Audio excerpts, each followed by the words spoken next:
katakan Merry Christmas. Selamat Natal, Tuhan Yesus memberkati. Sangat bersuka cita melihat adik-adik yang tadi nyanyi, walaupun ada sekolah minggu ya, semangat yang luar biasa, bahkan yang joget-joget, wah semuanya begitu indah ya, semuanya, bahkan ibu-ibu yang nyanyi paduan suara sangat luar biasa. Semuanya bersuka cita yang telah memberi yang the best bagi Tuhan, termasuk para pemimpin pujian yang luar biasa, puji-pujian yang sudah diangkat bagi Tuhan. Kita boleh bersuka cita, bersyukur, merayakan yaitu kelahiran Juru Selamat. Hari ini dengan tema khotbah yang saya berikan adalah Everlasting King ya, Raja yang kekal.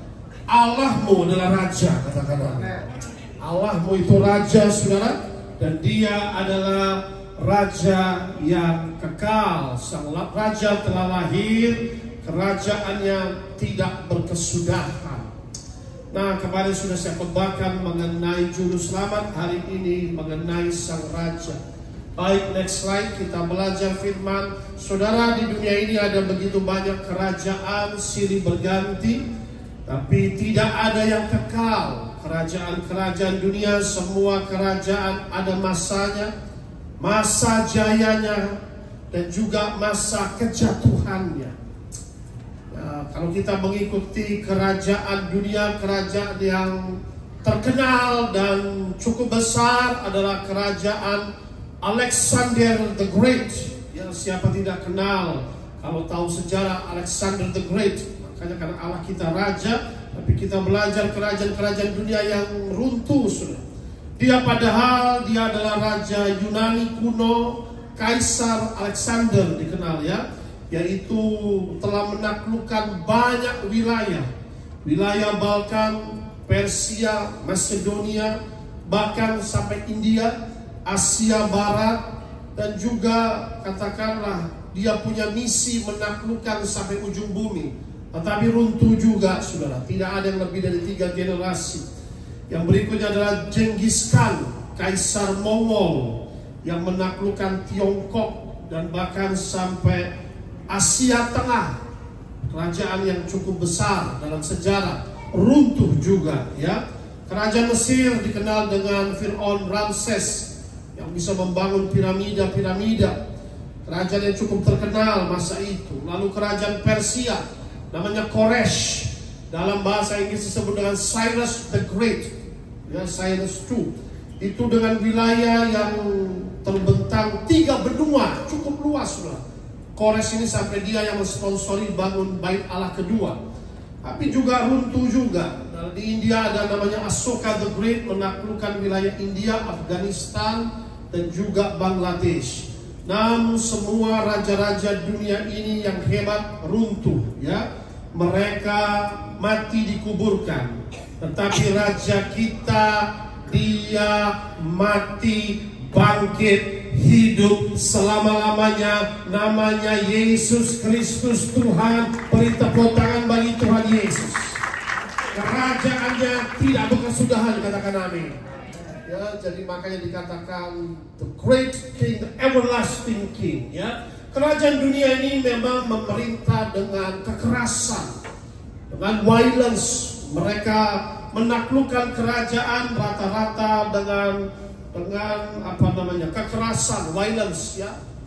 Merampas, lalu melakukan penindasan dengan tangan besi, dengan perang, dengan pertumpahan darah. Untuk menaklukkan satu wilayah itu pasti ada perang, ada pertumpahan darah, ada kekerasan ya. Nah, saudara terkasih dalam Kristus, inilah kerajaan dunia ini seperti itu. Dengan ketidakadilan yang terjadi, berbagai macam perang ya, untuk menaklukkan satu wilayah pasti ada perang. Kerajaan dunia memerintah dengan tirani, atau artinya apa? Tyranny bahasa Inggrisnya, tangan besi, kekerasan untuk kepentingan sendiri, ketamakan, keserakahan, yang mana artinya tyranny itu bahasa Indonesianya adalah raja yang lalim, kejam, jahat, dengan penindasan, penganiayaan, sehingga jatuh banyak korban yang ditindas atau wilayah yang ditaklukkan ya. seperti Fir'aun, Alexander the Great dan lain sebagainya yang sudah saya berikan introduction-nya. Makanya dalam Markus 10:42 apa kata Tuhan Yesus? Kamu tahu bahwa mereka yang disebut pemerintah bangsa-bangsa memerintah rakyatnya dengan tangan besi. Pembesar-pembesarnya menjalankan kuasanya dengan keras atas mereka. Tetapi tidak demikian dengan kita. Kita sebagai anak-anak Tuhan harus menjadi pelayan, katakan amin. Barang siapa menjadi terbesar, ingin menjadi terbesar, hendaklah menjadi pelayan. Nah, bagaimana saudara raja ini yang dikatakan kerajaannya kekal, ya? Dia memerintah untuk selama-lamanya, adalah kabar baik. Kita buka next Alkitab dalam Yesaya pasal 9 ayat 5 sampai 6. Yang pertama ayat 5 mencatat di sini, dia adalah raja damai. Katakan bersama saya, raja damai. Tidak memerintah dengan kekerasan, tidak menaklukkan dengan kekerasan, tidak dengan perang, saudara. Tetapi dia dengan damai menaklukkan bangsa-bangsa, katakan amin. Dengan kasih. Nah ini, kok bisa ada kerajaan seperti ini? Tapi sudah dinubuatkan oleh seorang nabi bernama Yesaya, akan ada raja damai dalam ayat 6. Besar kekuasaannya. Wow. Bahkan dalam kitab Mika dikatakan sampai ujung bumi, ya. Damai sejahtera tidak akan berkesudahan. Semua ingin memiliki raja seperti ini, saudara. Di atas tata Daud di dalam kerajaannya, karena ia mendasarkan dan mengokohkannya dengan keadilan dan dengan kebenaran. Dari sekarang sampai selama-lamanya, kecemburuan Tuhan semesta alam akan melakukan ini. Jadi saudara, pertama dikatakan bahwa kerajaan Mesias ini adalah kerajaan damai, ya. Tanpa perang dia akan menaklukkan bangsa-bangsa. Itu satu kabar baik, kerajaan yang sangat besar kuasanya sampai ujung bumi, yaitu gereja Tuhan. Jadikan gereja segala bangsa, jadikanlah segala bangsa muridku, ya. Lalu didirikan oleh kasih dan ada keadilan dan kebenaran. Nah, ini yang sangat luar biasa. Kerajaannya kekal dan tidak berkesudahan. Memang secara logika bagaimana? Kalau kita baca nubuatan dari Yesaya ini, bagaimana ada seorang raja mau menaklukkan bangsa-bangsa tanpa perang, hanya dengan kasih, semuanya tunduk. Nah, kenapa saudara? Dia adalah Tuhan, katakan amin. Karena dia adalah Tuhan, semuanya tunduk. Ajarannya kasih, dialah disebut dengan raja segala raja, King of Kings and Lord of Lords, Tuhan segala Tuhan, ya. Maka dari itu kita tahu bahwa di peristiwa Natal ada 3 orang Majus yang datang dari jauh, saudara, untuk mencari raja yang dilahirkan ini. Karena mereka tahu akan lahir raja damai. Mereka mendengar bukan cuma dari Yesaya, tetapi dari Nabi Daniel, saudara, ya. Next slide kita akan melihat Natal, yaitu ada 3 orang bijaksana dalam Injil Matius pasal 2 ayat 1 sampai dengan 4. Boleh ibu salah bantu baca Injil Matius pasal yang kedua ayat 1 sampai dengan 4.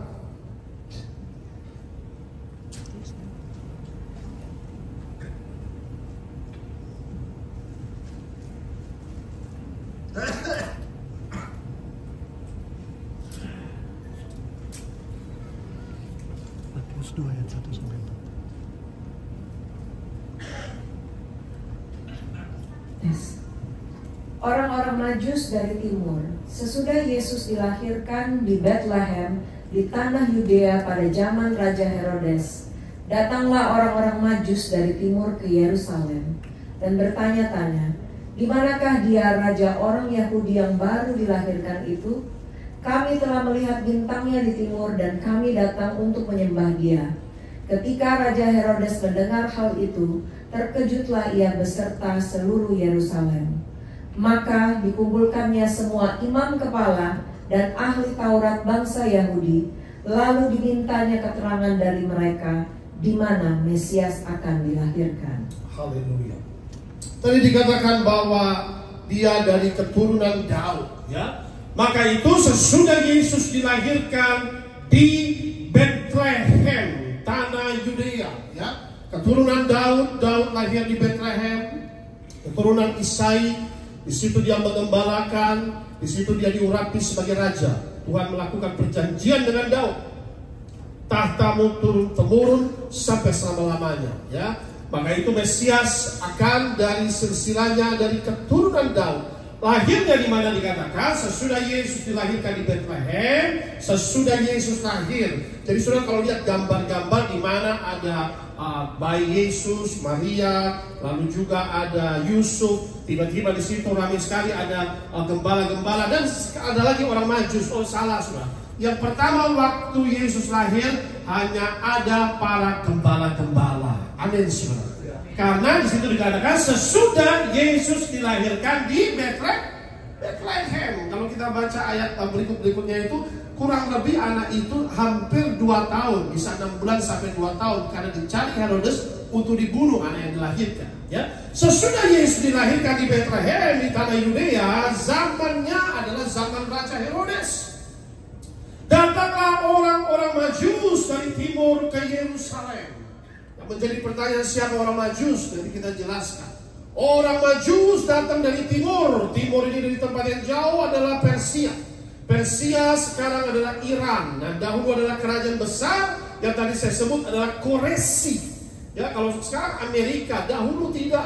Dahulu itu Iran itu cukup besar. Ya, Iran itu kerajaan yang pertama Nebukadnezar. Lalu setelah itu Darius, lalu Kores itu sampai 3 benua. Nah, sekarang memang nothing. Makanya semua kerajaan ada masa jayanya, ada masa runtuhnya.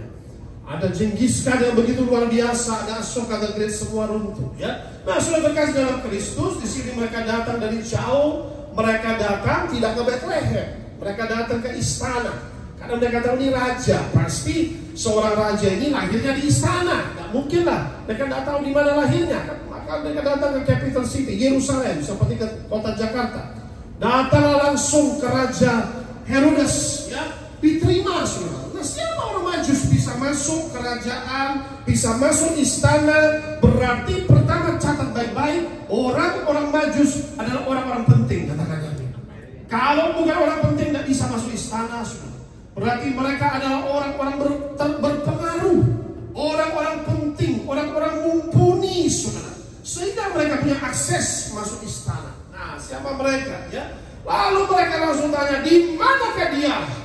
Raja orang Yahudi yang baru dilahirkan. Woi, kami melihat bintangnya di timur. Bukan hanya melihat bintang, mereka bisa tahu ada seorang Mesias, Raja Yahudi yang dilahirkan, yang dikatakan damai sejahtera, tidak berkesudahan, kerajaannya kekal selamanya. Kami datang untuk menyembah dia. Bukan cuma dia raja, dia adalah Tuhan, katakan amin. Kami datang untuk menyembah dia. Sontaklah Alkitab mencatat ketika Raja Herodes mendengar, terkejutlah ia. Saudara, kadang-kadang kita bisa melihat Raja Herodes adalah orang Israel, asli Tulen, tapi dia tidak tahu Mesias lahir. Kata Yesus, aku datang untuk kepunyaanku, tapi mereka menolak aku. Ya, tapi ini bangsa yang tidak mengenal Allah. Mereka bahkan tidak tahu bahwa Mesias Yesus sudah dilahirkan, katakan amin. Makanya waktu Yesus lahir, saudara, ketika Yesus melayani, apa yang terjadi? Bangsa Yahudi menolak sampai hari ini. Tetapi keselamatan akhirnya diberikan kepada bangsa-bangsa yang tidak mengenal Allah, yaitu Anda dan saya diselamatkan oleh kasih karunia, katakan amin. Betapa luar biasa itu keselamatan yang luar biasa. Diawali oleh orang-orang Majus. Mereka tahu Mesias, tapi tidak tahu saudara, ya. Nah, maka dikumpulkan semua imam kepala ahli Taurat bangsa Yahudi meminta keterangan di manakah Mesias dilahirkan. Melalui kitab dipelajari, ketemulah kitab Mika, yaitu tertulis di Bethlehem, ya. Siapa orang-orang Majus? Kalau saya langsung terangkan tanpa ayat, akhirnya menjadi blunder. Jangan-jangan menurut ininya sendiri. Baik, kita lihat firman. Siapa orang Majus? Dalam kitab Daniel pasal 2 ayat 2, Majus atau bahasa Inggris disebut Magi. Magi dari kata arti akarnya adalah magis atau magic, ya. Nah, siapa mereka? Dalam kitab Daniel pasal 2 ayat 2, karena mereka adalah orang-orang, saya bawa mundur ke perjanjian lama, mereka adalah orang-orang Persia. Mereka itu dari situ, dari Iran. Di situ dikatakan, lalu Raja Nebukadnezar ini menyuruh memanggil orang-orang berilmu. Inilah orang Majus, ahli jampi, ahli sihir, dan disebut dengan para kasbi.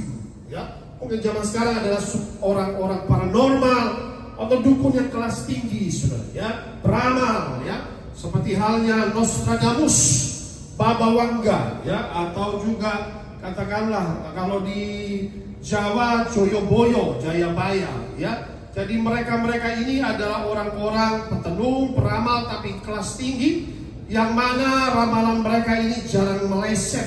Jadi mereka punya ilmu-ilmu khusus. Orang berilmu, ahli jampi, ahli sihir, malah mereka tahu dan menerangkan kepada raja tentang mimpinya. Maka datanglah mereka dan berdiri di hadapan raja. Jadi mereka ini orang yang memiliki ilmu gaib, terjemahan yang lain, ilmu nujum, ilmu sihir, paranormal, ilmu perbintangan, tepatnya ilmu rasi, atau dalam bahasa Inggris stargazers, ya, melalui melihat bintang, astrologi, ilmunya mereka bisa tahu bahwa ada bintang yang lahir, itu ada destininya manusia. Tapi bintang yang mereka lihat, ini bintangnya berbeda. Dari miliaran tahun sampai ke nanti juga tidak akan pernah ada bintang seperti ini. Kenapa? Karena ini Tuhan yang menjadi manusia. Beri tepuk tangan yang meriah-meriah lagi. Makanya mereka datang jauh-jauh, saudara. Perjalanan yang penuh pengorbanan. Naik onta mungkin bisa 6 bulan, saudara. Naik onta dari Persia sampai ke Yerusalem. Perjalanan yang penuh bahaya, bisa ada ancaman maut, saudara. Bisa ada ancaman perampok dan lain sebagainya. Mereka korban, ya, korban waktu, tenaga, harta, bahkan meninggalkan keluarga jauh-jauh. Betapa pentingnya bagi mereka untuk hanya menyembah sang bayi yang dinubuatkan adalah raja. Karena dia bukan cuma raja, tapi dia adalah Tuhan. Katakan amin. Orang berilmu, saudara. Orang-orang mumpuni, saudara, berkasih dalam Kristus, ya. Jadi inilah mereka datang jauh, penuh pengorbanan. Yang pertama, saudara, dikatakan mereka adalah the wise men, orang-orang bijaksana. Yang pertama, orang bijaksana mencari Tuhan. Yang kedua, orang bijaksana menyembah Tuhan. Orang bijaksana mau berkorban bagi Tuhan.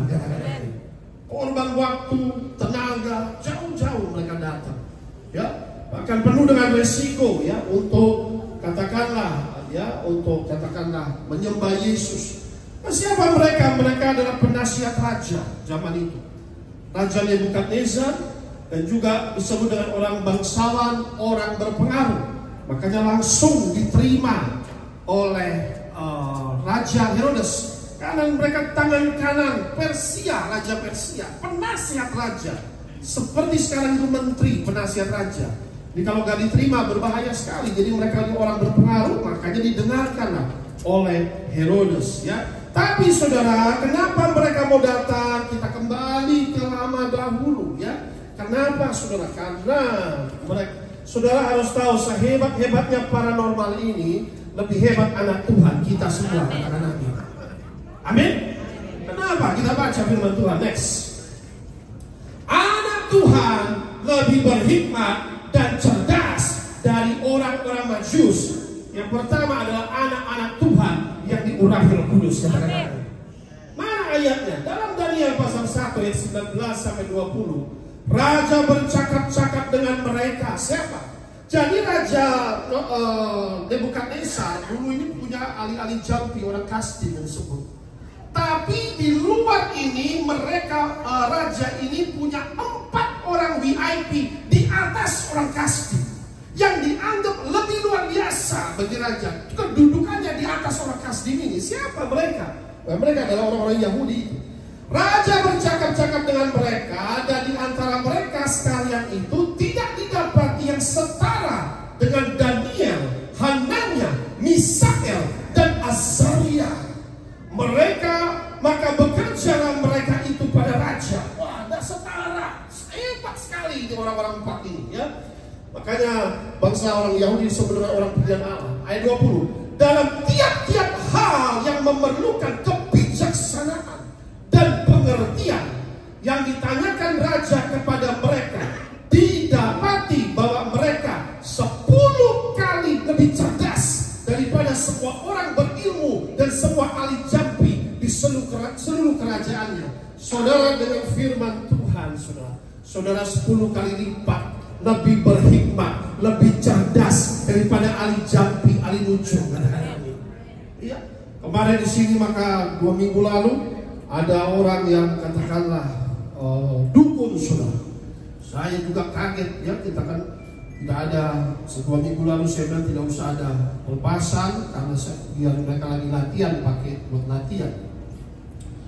Tapi kalau ada yang penting maka kita akan layani di apa?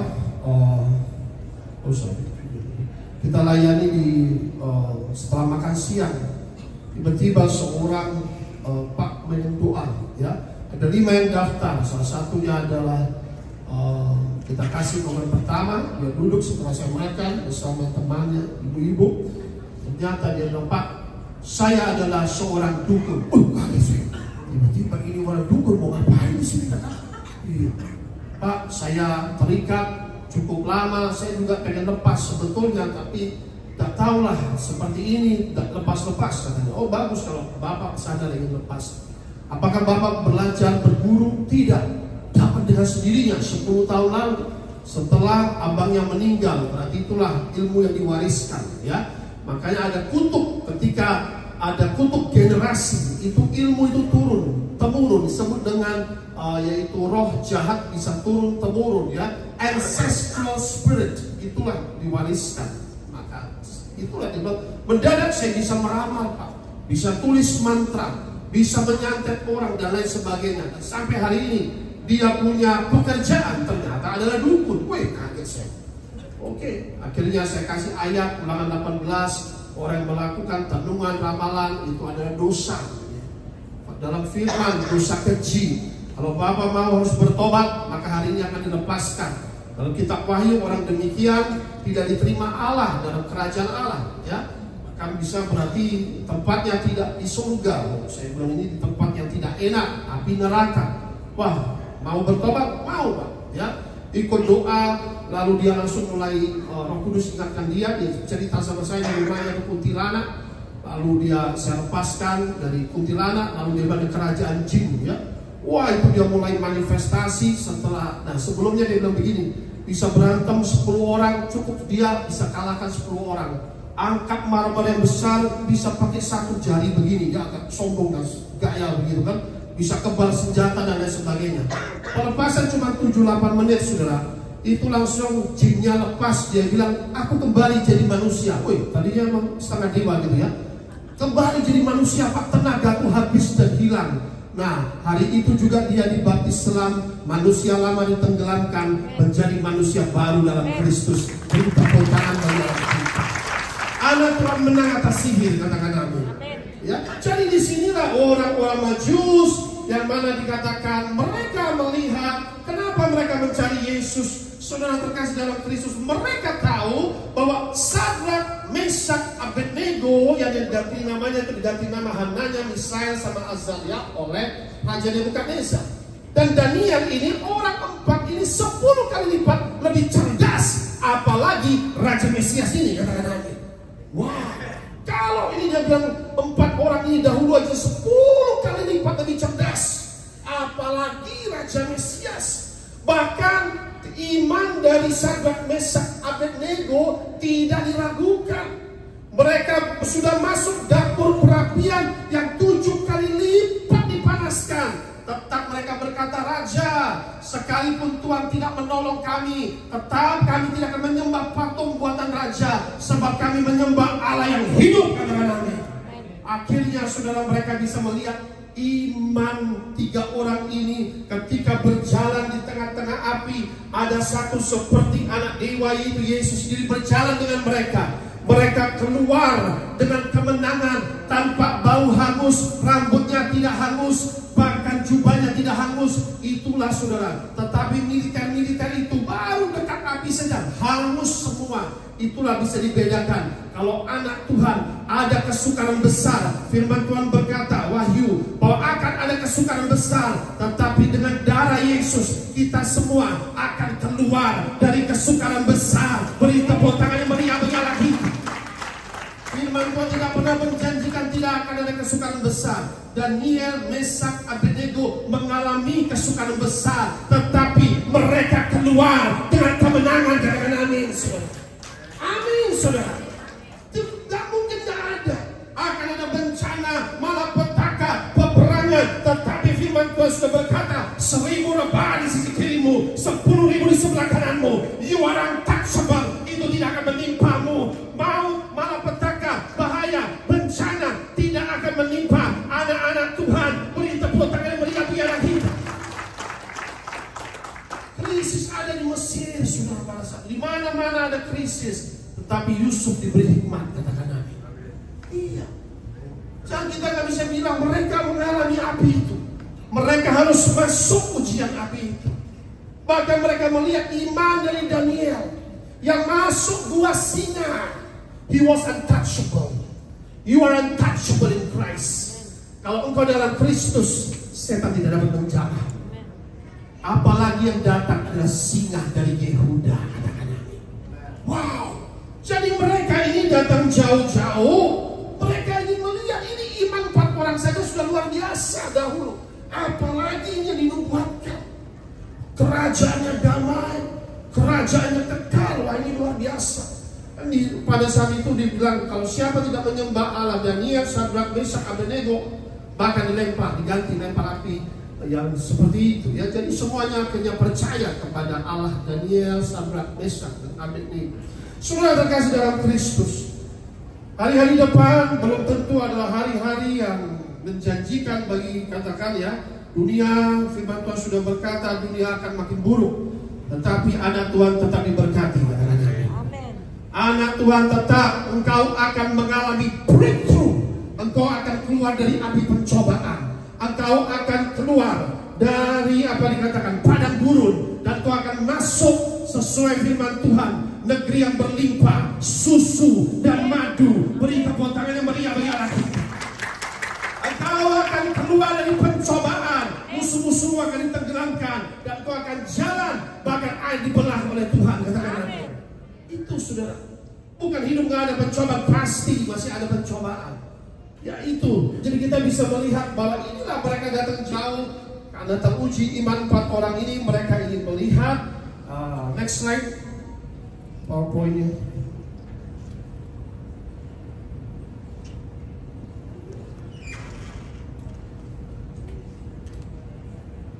Persembahan orang-orang Majus. Baik, Kevin boleh baca Matius 2, 11-12. Matius 2 ayat 11 sampai 12, demikian kebenaran firman Tuhan. Maka masuklah mereka ke dalam rumah itu dan melihat anak itu bersama Maria ibunya, lalu sujud menyembah dia. Mereka pun membuka tempat harta bendanya dan mempersembahkan persembahan kepadanya, yaitu emas, kemenyan, dan mur. Dan karena diperingatkan dalam mimpi supaya jangan kembali kepada Herodes, maka pulanglah mereka ke negerinya melalui jalan lain. Haleluya.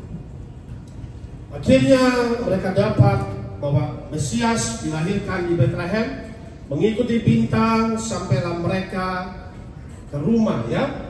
Nah, perhatikan di sini ya, bukan kandang lagi tapi rumah. Maka masuklah mereka orang Majus ke dalam apa dikatakan?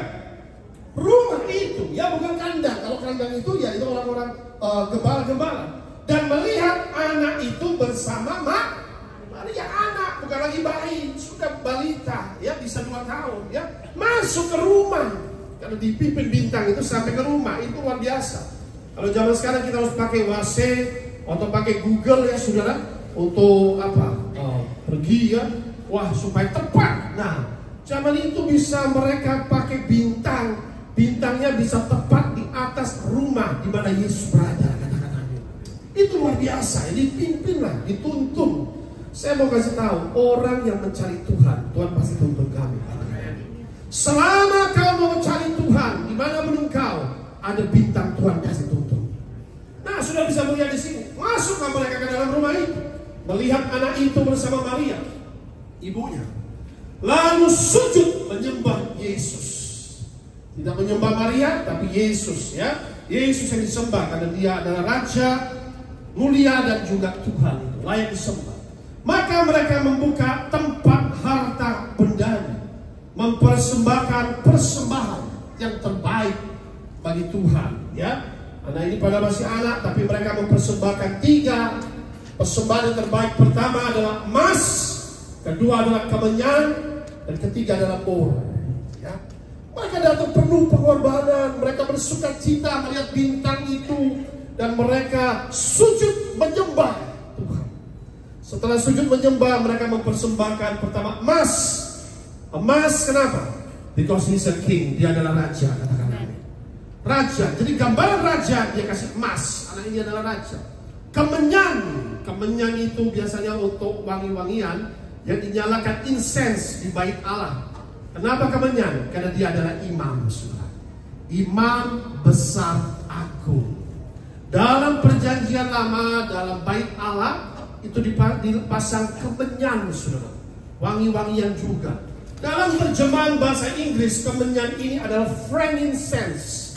Kemenyan yang sangat terbaik yang diberikan kepada Tuhan. Frankincense itu yang paling mahal, saudara. Ya, wangi-wangian yang sangat luar biasa. Dia adalah imam untuk berdoa. Yang ketiga adalah mur. Mur itu juga untuk mengurapi, minyak yang paling terbaik selain narwastu untuk wangi yang paling wangi sebetulnya adalah mur. Itu myrrh bahasa Inggrisnya, itu wangi sekali dan mahal. Mur ini sangat baik, dan mur ini disebut dari zaman dahulu adalah liquid gold karena sangat gampang dijual, saudara, ya. Nah, jadi mereka mempersembahkan persembahan yang terbaik. Maka apa yang terjadi ketika mereka menyembah, mempersembahkan persembahan yang terbaik? Ayat 12. Diperingatkan dalam mimpi supaya jangan kembali kepada Herodes, karena kalau kembali bisa dibunuh. Saudara, 3 orang Majus ini mencari Tuhan, dan mereka pulang diselamatkan, diluputkan dari maut, katakan amin. Kalau mereka jalan ke jalan Herodes pasti mati, saudara, ya. Tetapi inilah 3 orang mereka mencari Tuhan dan diluputkan dari maut. Next slide, saudara.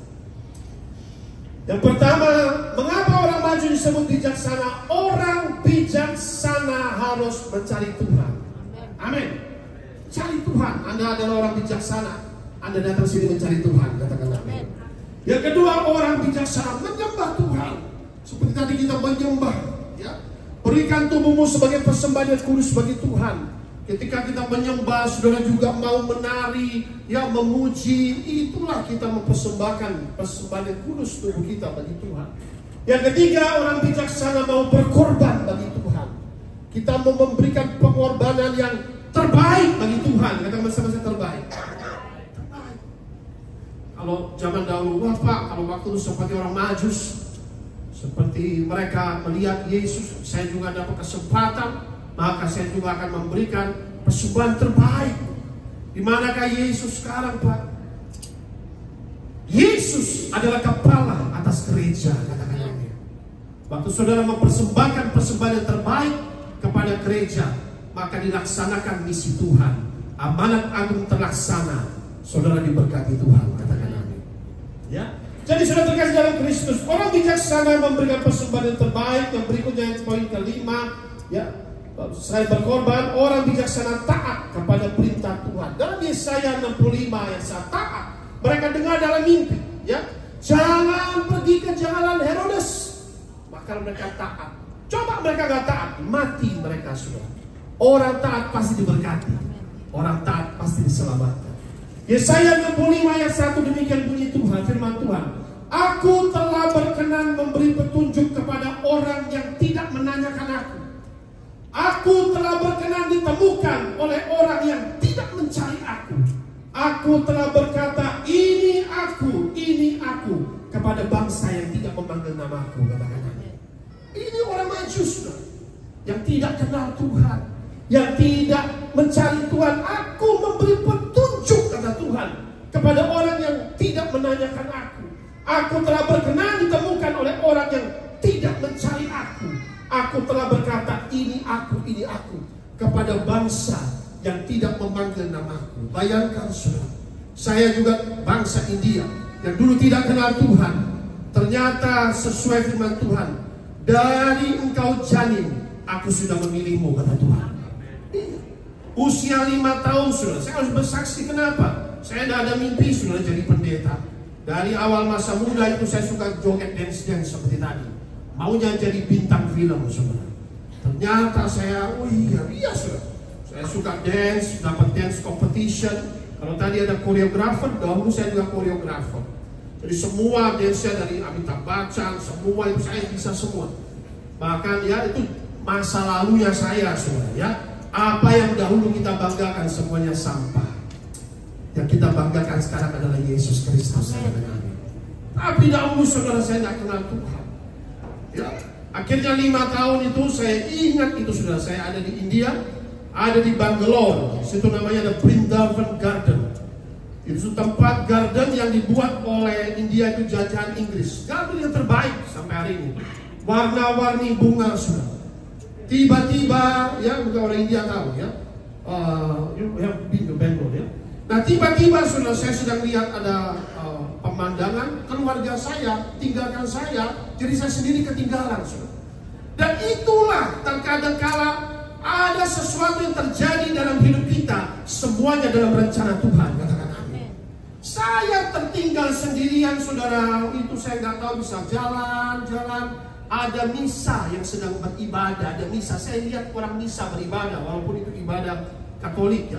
Saya lihat Yesus pertama kali, walaupun itu cuma patung. Saya lihat crucifixion, ada darah di sini mengalir, lalu itu seperti langsung, seperti ada suara, ini Allah. Ternyata mulai usia 5 tahun saya sudah dipilih Tuhan. Mulai dari itu ibu saya penyembah berhala, saya bikin sekolah sendiri sudah naik, jalan kaki sudah. Itu nggak lama kemudian saya sudah tercebur sumur. Saya nggak tahu bagaimana bisa keluar dari sumur. Kalau saya sudah mati. Ternyata Tuhan punya rencana bagi hidup kita. Ya, dari dahulu yang ternyata saya penyembah berhala yang sangat fanatik, menyalakan insensi bagi ratusan dewa-dewi yang mantra hafal di luar kepala. Segala buku saya sangat hafal. Ya, nah istri saya menginjil satu ayat saya kasih 10 ayat. Ngomong kasih ada kasih, ngomong mujizat ada mujizat. Tapi ngomong keselamatan, di kolong langit ini tidak ada nama lain manusia bisa diselamatkan selain nama Yesus Kristus Tuhan. Beri tepuk tangan bagi Tuhan kita. Itulah ayat, aku telah berkenan memberi petunjuk kepada orang yang tidak menanyakan aku. Katakan amin. I did not find him, he found me. Kita tidak mencari Tuhan, tetapi Yesus berkata apa? Bukan kamu yang memilih aku, tetapi aku yang memilih engkau. Beri tepuk tangan bagi Allah kita. Oh, Allah kita dahsyat, katakan amin. Dia datang mencari yang terhilang, katakan amin. Kita semua orang terhilang, orang tersesat tanpa Kristus. Kita ada di sini merayakan Raja, segala Raja. Beri tepuk tangan bagi Tuhan Yesus. Oh, saudara perhatikan, aku telah berkenan ditemukan oleh orang yang tidak mencari aku. Oh yes, saudara. Betapa luar biasa. I never planned to become a priest. Tidak pernah ada satu impian saya, saudara. Memang dulu saya sangat fanatik dalam penyembahan berhala. Dan dulu saya punya satu rahasia, saudara. Dari masa kecil saya pernah tidur, ya kan, waktu umur 10 tahun. Tiba-tiba samping saya lihat, waktu tidur sendiri ada kayak kuntilanak gitu ya, setan gitu ya. Lalu saya takut sudah. Mulai hari itu saya tidur sama ibu saya, apa adik saya, lampu. Kalau sendiri lampu harus nyala sudah. Jadi akhirnya saya belajar karate umur 10 sampai 25 tahun. Tapi tidur sendiri lampu harus nyala, takut sama setan. Itu masa lalu saya. Tiba-tiba waktu saya sudah berhala dihancurkan, menjadi percaya Tuhan, maka dipakai karatenya hilang menjadi peperangan rohani. Setan-setan dikalahkan. Beri tepuk tangan bagi Tuhan. Saudara tidak mencari Tuhan, Tuhan mencari saudara. Katakan amin. Itulah kasih Tuhan. Orang Majus tidak kenal Tuhan. Aku telah berkenan memberi petunjuk kepada orang tidak menanyakan aku. Herodes saudara ada di Israel tidak kenal Tuhan. Tapi orang Majus yang ada jauh di Persia bisa kenal Tuhan. Aku telah berkenan ditemukan orang yang tidak mencari aku. Aku telah berkata, this is me, ini aku, kepada bangsa yang tidak memanggil namaku. Ya. Next, saudara, bahwa ada 7 pesan Natal yang saya berikan. Ya. Kita akan selesaikan 7 pesan Natal. Yang pertama, mari kita setia mencari Tuhan dan menyembah Tuhan seperti orang Majus, katakan amin. Orang Majus menyembah Tuhan. Mari kita setia beribadah kepada Tuhan, katakan amin. Jangan cuma Natal dan Paskah. Setiap minggu 3 ruangan penuh, 3 sesi berlipat ganda. Beri tepuk tangan yang meriah berjalan. Kita harus setia, katakan amin. Setia, itu pertama poin pesan Natal. Mari kita setia mencari Tuhan, menyembah Tuhan di rumah Tuhan. Yang kedua, mari kita mempersembahkan korban syukur terbaik bagi Tuhan. Karena firman-Nya berkata, Amsal 39:10, Tuhan tak pernah berhutang. Muliakanlah Tuhan dengan hartamu dan dengan hasil pertama dari segala penghasilanmu, maka lumbung-lumbungmu akan isi penuh sampai berlimpah-limpah. Bejana pemerahanmu akan meluap dengan air buah angkurnya. Nah, orang harus berkorban dulu. You cannot reap without sowing. Engkau tidak akan pernah menuai tanpa menabur. Kau harus menabur dulu. Engkau harus investasi dulu. Usaha pun harus investasi, baru ada buahnya. Demikian investasi yang paling penting, investasi dalam kerajaan surga, saudara. Itu hasilnya buat kekekalan, saudara, katakan amin. Apalagi kalau kita sudah nazar bagi Tuhan, tepati nazarmu, katakan amin. Itu sangat berbahaya. Lebih baik dikatakan jangan bernazar kalau kau tidak bisa menepati nazarmu. Yang berikutnya, itu poin ketiga. Mari kita hidup memuliakan Tuhan, katakan amin.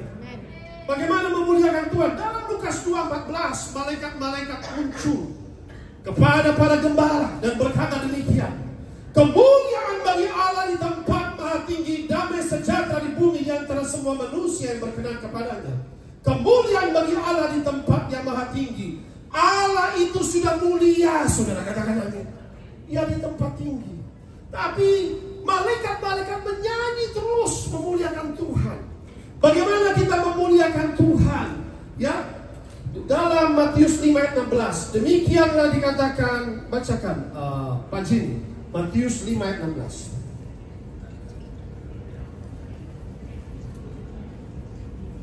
Ada di layar.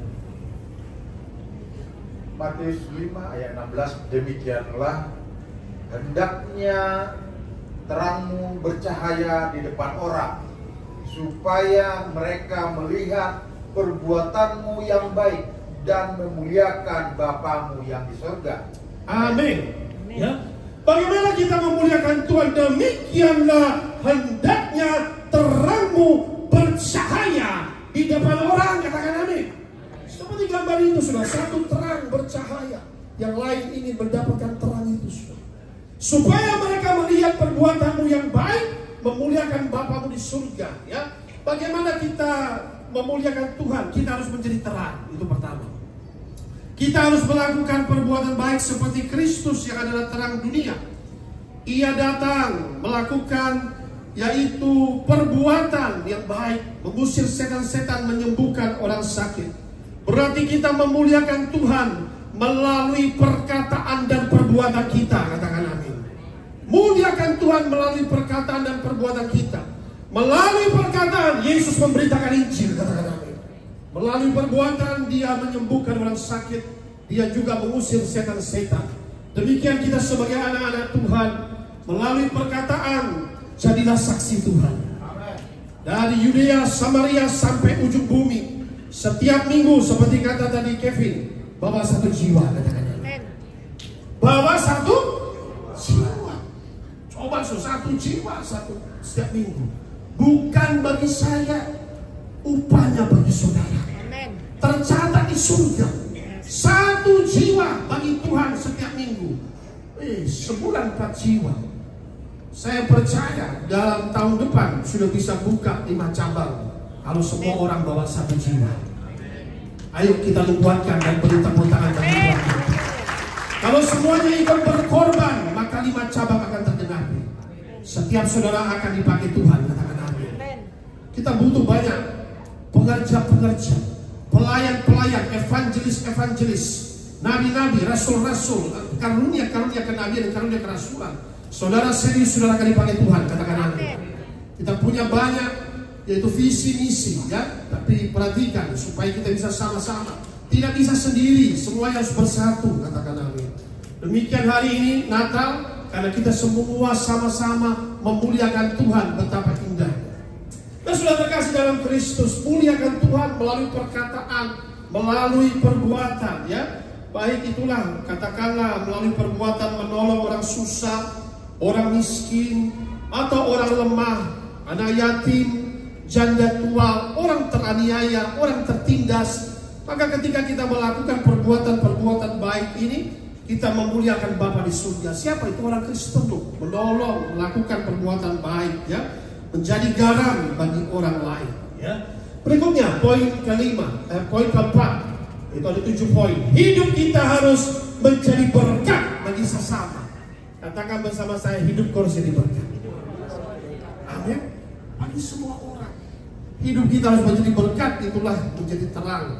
Supaya hidup kita jadi berkat dan memuliakan Allah. Poin kelima, dikatakan damai sejahtera di antara manusia yang berkenan kepadanya. Tuhan datang memperdamaikan kita dengan Allah Bapa. Karena Dia adalah juru selamat, Dia sudah menebus dosa-dosa kita. Tetapi juga kita sebagai anak-anak Allah yang sudah diangkatnya, sebagai anak-anak Allah percaya kepadanya, kita harus belajar untuk hidup berdamai, katakan amin. Itu sudah damai sejahtera di antara manusia yang berkenan kepadanya, ya. Maka firman Tuhan berkata dalam Matius 5 ayat 9, berbahagialah orang yang membawa damai, karena mereka akan disebut anak-anak Allah. Kita harus menjadi pendamai, saudara, katakan amin. Jangan hidup dalam perseteruan, jangan hidup dalam percekcokan, dan jangan hidup dalam permusuhan, perseteruan itu. Jangan hidup dalam, katakanlah ya, kebencian, dendam, iri hati, amarah, saling menggigit atau saling menghujat, roh pemecah. Itu adalah dosa-dosa kedagingan yang berasal dari iblis. Maka kata Tuhan, barang siapa mengumpulkan dia bersamaku, barang siapa memecah belah dia bukan bersama dengan aku, ya. Tinggalkan perseteruan, kebencian, iri hati, balas dendam, ya. Maka jangan ada balas dendam. Pembalasan itu adalah hak Tuhan. Katakan, jangan tinggalkan kejahatan, tinggalkan kedengkian dan segala macam dosa kedagingan yang akan berujung kepada maut. Maka hari ini kita mendengar damai sejahtera di antara manusia yang berkenan kepadanya. Orang yang mau berkenan kepada Tuhan harus menjadi pendamai, katakan amin. Bagaimana Pak menjadi pendamai? Bagaimana Pak untuk hidup dalam damai? Sesuai firman kita belajar. Next slide. Bagaimana hidup dalam pendamaian? Roma pasal 12 ayat 17 sampai 18. Tapi baca di situ. Bagaimana manusia ini bisa hidup dalam damai? Apa kata firman? Roma 12 ayat 19 sampai 20. 17 sampai 18. Roma 12 ayat 17 sampai 18. Janganlah membalas kejahatan dengan kejahatan. Lakukanlah apa yang baik bagi semua orang. Sedapat-dapatnya, kalau hal itu bergantung padamu, hiduplah dalam perdamaian dengan semua orang. Amin. Amin. Ya. Sedapat-dapatnya kalau hal itu bergantung kepadamu, hiduplah dalam perdamaian dengan semua orang, katakan amin. Perdamaian itu bergantung dari kita sendiri, saudara, katakan amin. Kita mau berdamai atau kita mau bermusuhan, itu adalah satu pilihan. Bagaimana Pak? Ini ayatnya jelas. Jangan membalas kejahatan dengan kejahatan. Lakukanlah yang baik bagi semua orang, katakan amin. Pak, dia jahat, Pak, dia lukai aku, biarkan. Kita tetap harus baik, katakan amin. Itu yang membedakan anak Tuhan dengan anak kegelapan. Kalau tidak ada bedanya. Jangan saudara membalas caci maki dengan caci maki, hujatan dengan hujatan. Ya caci maki, Tuhan memberkati. Shalom. Amin. Bingung orangnya saudara. Ya caci maki lagi pernah. Tuhan memberkati. Shalom. Diam langsung bungkam. Iya kan? Coba saja saudara. Ya, orang mulai caci maki, Tuhan memberkati. Shalom. Selesai itu powerful saudara, katakan amin. Bungkam langsung. Saya maki dia bilang Tuhan memberkati. Iya kan? Nah, kalau orang dunia, kamu jahat, aku bisa lebih jahat. Oh, kamu jahat, aku tetap baik. Sebab Kristus ada dalam aku. Itu saudara. Itulah hidup berdamai. Mari kita hidup damai. Masuk 2025 ada damai sejahtera, katakan amin. Jangan lagi ada sesuatu kecewa, tidak baik saudara. Roh kekecewaan itu berasal dari iblis. Tuhan mau kita tidak hidup dalam kekecewaan. Tinggalkan kekecewaan 2024. Masuk dengan breakthrough, dengan terobosan 2025. Beri tepuk tangan yang meriah bagi anak kita. Saudara harus menjadi penerobos, katakan amin. Kalau orang lain boleh berkata susah begini begini, no. I'm a breakthrough. Aku pasti menjadi penerobos. Amin. Jangan kita dengarkan hal-hal yang negatif. Ini susah, ini begini, whatever. Masa susah pernah terjadi zaman dahulu. Tapi anak-anak Tuhan tetap diberkati. Tuhan pasti buka jalan di saat tiada jalan. Iya. Saudara perhatikan, bagaimana kita hidup dalam perdamaian. Roma 12:19-20. Jika seterumu lapar, beri dia makan. Jika ia haus, beri dia minum. Dengan berbuat demikian, kamu menumpukan bara api di atas kepalanya. Panasnya hilang, saudara. Janganlah kamu kalah terhadap kejahatan, tapi kalahkan kejahatan dengan kebaikan, katakan amin. Ini pesan Natal, saudara. Natal harus membawa damai, katakan amin. Tuhan pasti sudah kasih damai dalam hati kita, tapi kita harus berdamai dengan sesama. Kalau nggak masuk 2025 masih hidup dalam kebencian, masih ada kepahitan, belum berdamai, ada ganjelan dalam hati. Oke, next, kita akan selesaikan. Poin ke-6, hiduplah dalam kasih, katakan amin. Itu penting. Kalau orang hidup dalam kasih, pasti hidup damai. Kasihilah sesamamu manusia seperti kita nggak mau dilukai, jangan lukai orang lain. Mari tetap hidup dalam kasih. Kasih itu pasti bisa mengampuni kesalahan orang lain. Tidak mengingat-ingat, tidak mencatat-catat kesalahan orang lain. Tidak mendakwa-dakwa. Pendakwa adalah iblis. Kita harus seperti Kristus, mengampuni dan melupakan. Yang terakhir, poin ke-7, hiduplah dalam kerendahan hati. Lukas 2 ayat 7, dan ia melahirkan seorang anak laki-laki. Anaknya yang sulung, lalu dibungkusnya dengan apa? Lampin, dan dibaringnya di dalam palungan, karena tidak ada tempat bagi mereka di rumah penginapan. Raja, segala raja yang mulia, Yesus meninggalkan singgasana surga itu. Dia datang merendahkan diri, mengambil rupa sebagai manusia, mengambil rupa seorang hamba. Dia gak pilih lahir di istana. Kalau mau bisa, sudah singkirkan tuh Herodes, dia lahir di istana. Tapi dia pilih untuk lahir di kandang yang hina, saudara, katakan amin. Natal itu bukan harus dengan glamour, saudara. Natal kita belajar diawali dengan kesederhanaan, katakan amin. Kalau kita bisa hidup kesederhanaan, apapun goncangan keadaan dunia ini, engkau tetap bersuka cita. Amin, saudara. Iya. Saya selalu ajarkan anak-anak, mari kita belajar hidup sederhana, katakan amin. Jangan di atas terus, tidak ada habisnya. Karena jangan sekarang macam-macam. Saya HP tetap yang lama, kadang kalau nggak istri saya suruh ganti, nggak ganti-ganti. Udah jelek HP-mu, nah terpaksa, oh iya. Saya tidak ikuti, saya ini kadang memang hidup kasih karunia. Jas 2 baru dikasih Natal, ya. 2 bulan sebelum Natal, 2 teller langsung. Kamu saya kasih jas baru. Loh, karena setiap Natal saya selalu ada 2 jas baru Tuhan kasih. Kalau kita hidup dalam Tuhan, sebelum kita minta, dia sudah menjawab doa. Beri tepuk tangan bagi Tuhan kita. Dari ujung kepala sampai ujung kaki, Tuhan pasti pelihara, katakan amin. Tidak perlu takut, saudara. Amin. Saya dulu ke Israel, nggak punya uang, saya bantuan, saya mau ke Israel. Tiba-tiba dikasih 14 jemaat berangkat ke Israel gratis, pulang dapat berkat, katakan amin. Iya, ikut Tuhan itu enak, saudara. Tinggal ngomong, minta sama Tuhan, mintalah akan diberikan kepadamu. Carilah, kau akan mendapatkan. Saudara perhatikan, Yesus mengajar kerendahan hati. Dia lahir di kandang palungan, saudara. Kandang domba itu, ya, tempat yang tidak layak bagi seorang bayi, tidak steril, maaf bau dan katakanlah seperti itu. Tapi kita belajar kerendahan hati.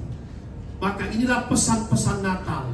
Biarlah kita boleh, saya dan saudara, beroleh damai sejahtera, sukacita, hidup dalam kasih. Masuk 2025, tahun kemenangan, tahun terobosan, tahun berkat melimpah. Beri tepuk tangan yang meriah bagi anak kita. Haleluya. Amin.